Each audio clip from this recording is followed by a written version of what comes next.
Alchemy Theatre Company is a relatively newer company, and we don't have a home theater. What we do is we go to other theaters and we rent out their spaces, or we do performances in found spaces like parks and things like that. And we've been doing that for 6 or 7 years now.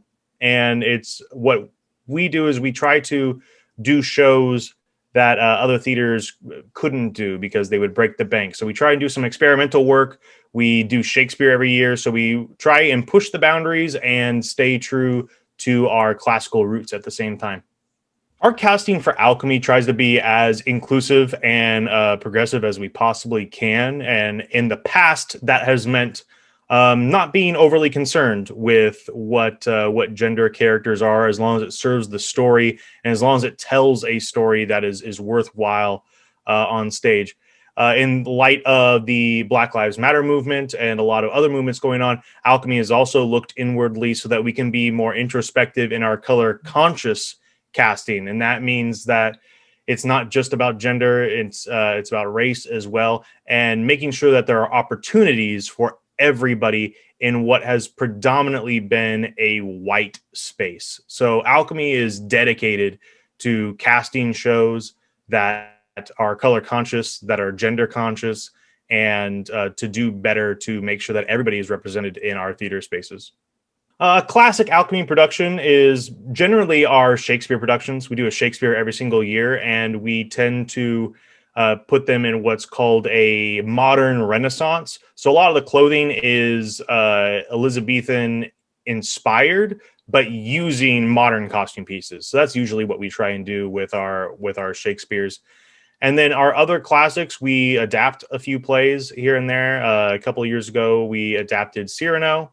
And then we try and do as much as we can to really give the actors something to chew on. We don't do a ton of spectacle because when you're moving in to a theater space, like the week before the show opens, spectacle is not what you're dealing with too much. But we do what I say with Alchemy is we do a lot with a little. The pandemic has affected the theater community, I think, more drastically than it has Alchemy personally. Alchemy didn't have a performance space yet.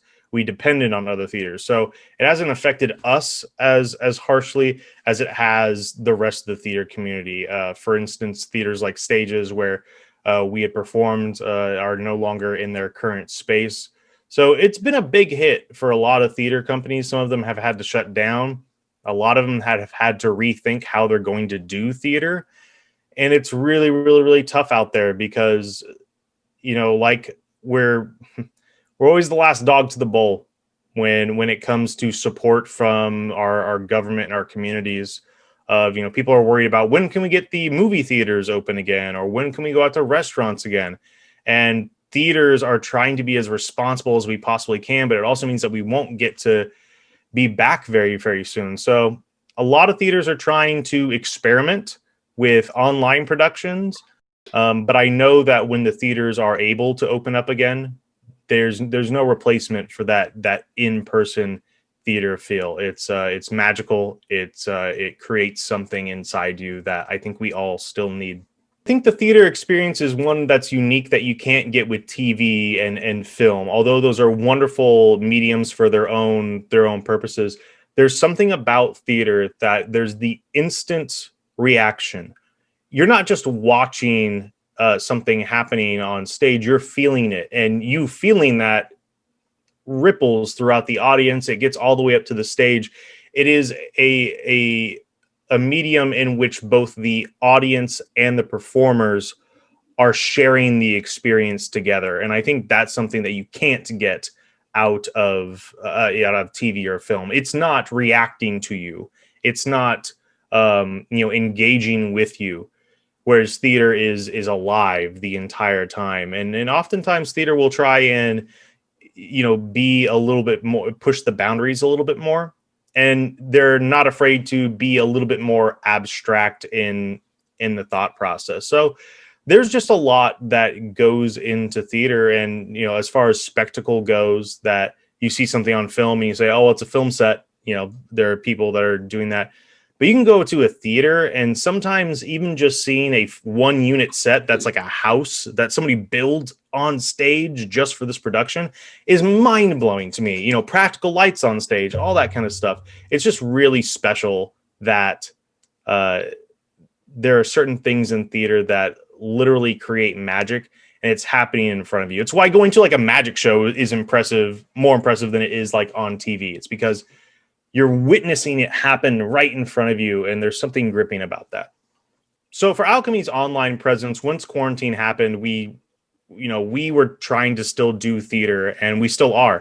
And we dedicated ourselves. We got a couple people on the associated board to start taking over our Instagram account, because I am an old man and I don't understand the gram. But now we have people that do. So they've been taking care of that. Every Monday we have this thing called Mark This Monday, and it's always about somebody who is influential in the theater community, the theater space, and they're usually a BIPOC artist or something that created like the theater scene in Brooklyn or what have you. And then we do a little bit of dramaturgy on our Instagram as well, doing like talking about our past shows that we've done and all the research that goes into them and how much care we take with everything. So our online presence on Instagram has definitely gone up. And then as far as the rest of our business, we are still doing shows. We have some shows coming up.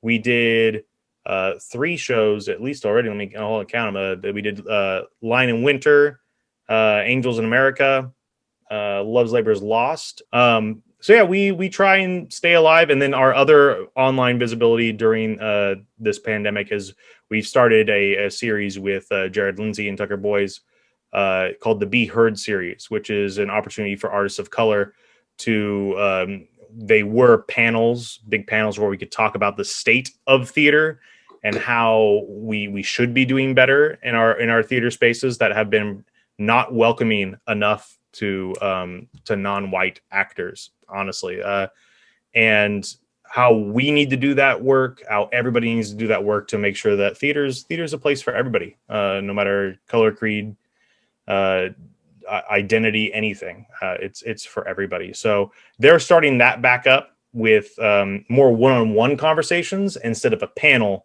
so that we can talk about a subject for longer than 10 minutes before we have to move on to the next one with 7 people. You barely get to even start talking about what you want to talk about. So these will be good. I'm really proud of the work that both our online Instagram accounts and the shows and the Be Heard series are doing. Theater support is so important for community theaters. It really does take the community. And this isn't just Alchemy. So if there is a theater that you love and appreciate and you like seeing shows there, please consider donating either your time or your money to help them out. The ticket sales, if you're lucky, will cover the cost of royalties. The shows are expensive to put on. You have to pay a certain amount of money each night just to put the show on. So you're hoping that you sell enough tickets even to make that back. Your local community theater tries not to gouge you on concessions too. We all know like going to the movie theaters can be very expensive for concessions, but your local community theaters that are doing plays are usually keeping those prices low for you. We keep the prices as low as we possibly can because most of us are starving artists ourselves. And so we base these ticket prices off what we can afford. So lights, sets, sound, actors, designers, directors, overhead, the building, everything. Theaters, small theaters are almost required to keep pumping out shows. That's why you see some theaters are doing like 12 shows a year just to try and make it, because and running like shows back to back in rep just so that they can keep the lights on. We need help. If you have, again, time, money, old clothes for costumes or things like that, if you want to get involved in the theater, talk to your local theater. We need all the help we can get, and you won't be turned away for your time or money. We love the support, and everybody needs you, so that when we come back, we can be stronger together. For 2021, we're looking to produce a new play by one of our associate members, Jared Lindsay. He's written a new play, which is fantastic. We did a reading of it privately, and it was a lot of fun. And then beyond that, we're waiting for a lot of theaters to open up. we're going to keep doing our thing online, but we are waiting for theaters to open up to see who can host us. If we have a space to do puffs, we will be doing puffs. Puffs is our favorite thing to do, that and Shakespeare, and so we still have all the sets. We have the entire set. We have all the props. We have all the costume pieces. We saved all of it. So the moment that we can get back into a theater that can handle the immense fun of puffs, we will be there. And then just before the pandemic, we were close to figuring out a space that Alchemy could have for ourselves. So we'll be back on that trail too, dealing with real estate agents and trying to get some commercial buildings so that Alchemy can finally have a home. So that way you'll always know where to find us.